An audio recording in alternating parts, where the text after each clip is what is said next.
Hi guys! Welcome to my channel. Gandang gawin para sa mga halaman nyo. Gamit tayo ng joy or bonus.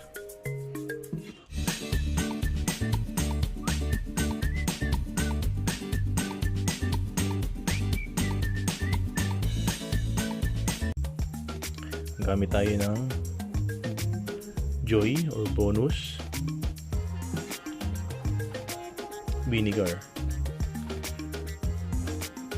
Napakaganda nitong natural insecticide para sa mga halaman nyo. So, gagamit din tayo ng sprayer.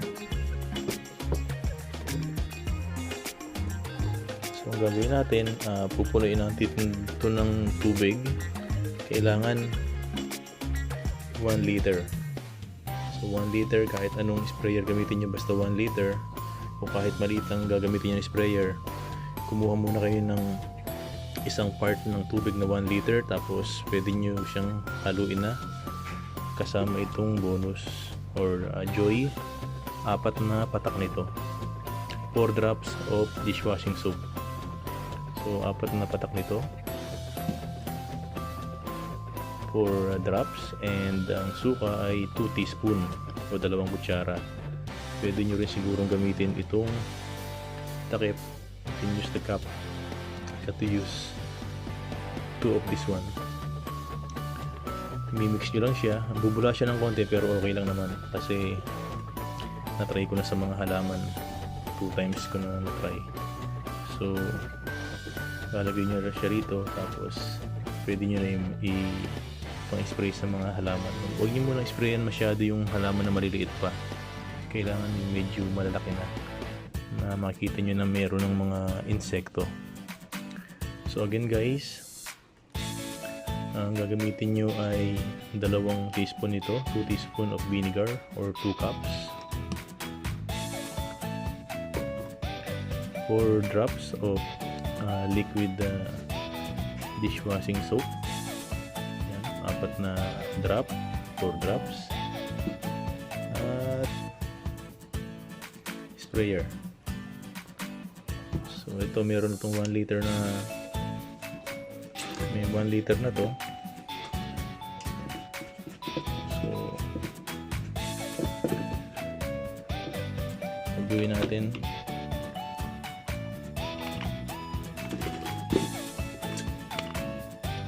tayo ng 2 tasa at 2 cup. 1,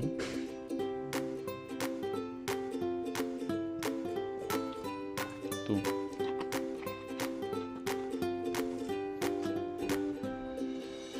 tapos ito naman 4 na patak. 1, 2, 3, 4. So 4 na patak na yan, at 2 cup ng vinegar, 2 teaspoon. Takloban natin.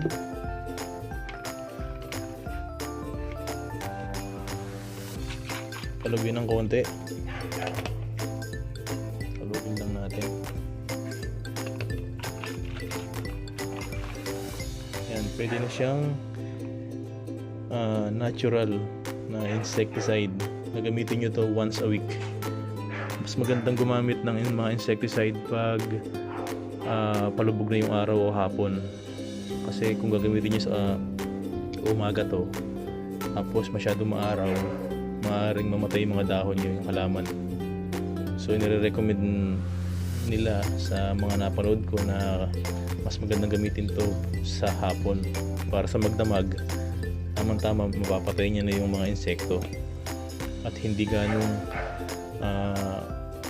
delikado sa halaman kasi hindi mainit. So tulad dito guys, ito, bubombahin nyo lang to. Ito sa kagandahan sa ano nito, sa spray na to, hindi nyo na kailangan siyang pisil-pisilin. Tapos pwede nyo i-adjust yung nozzle. Tapos spray nyo lang siya konti.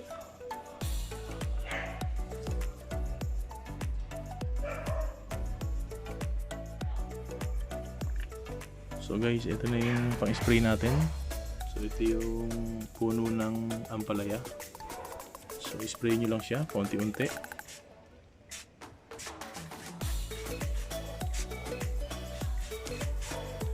Ito yung puno ng sitaw. So paunti-unti lang spray nyo, lalo sa ilalim.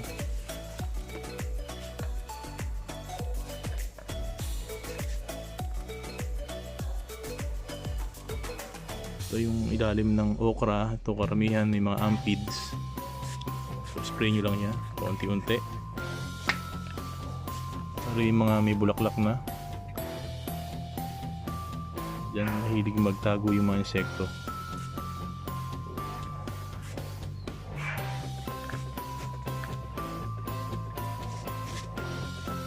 Sa mga kamatis, nakikita nyo mayroong recycle na to. Galing ko kong palengke, pauwi sa bahay, nakita ko to. So kinuha ko siya, yung paliguan ng baby. So ngayon meron na akong 6 na puno ng kamatis. Kailangan lang guys, napakaganda ng lupa nyo, yung mixture. So sa 2 sakong lupa, kailangan nyo ng isang plastic bag na kusot at isang plastic bag na ipa ng palay para maging mataba. So konting spray lang to.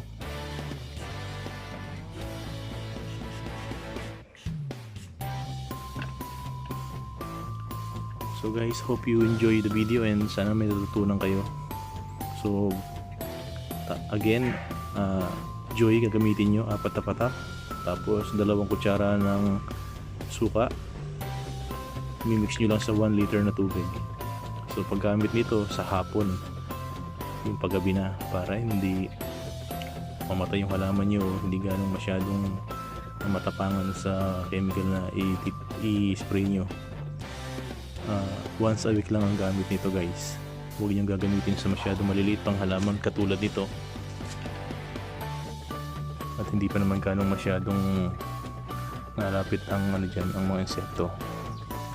So, sa mga ganitong klase pwede na, at saka yung mga halaman at mga vegetable na malapit ng mamunga.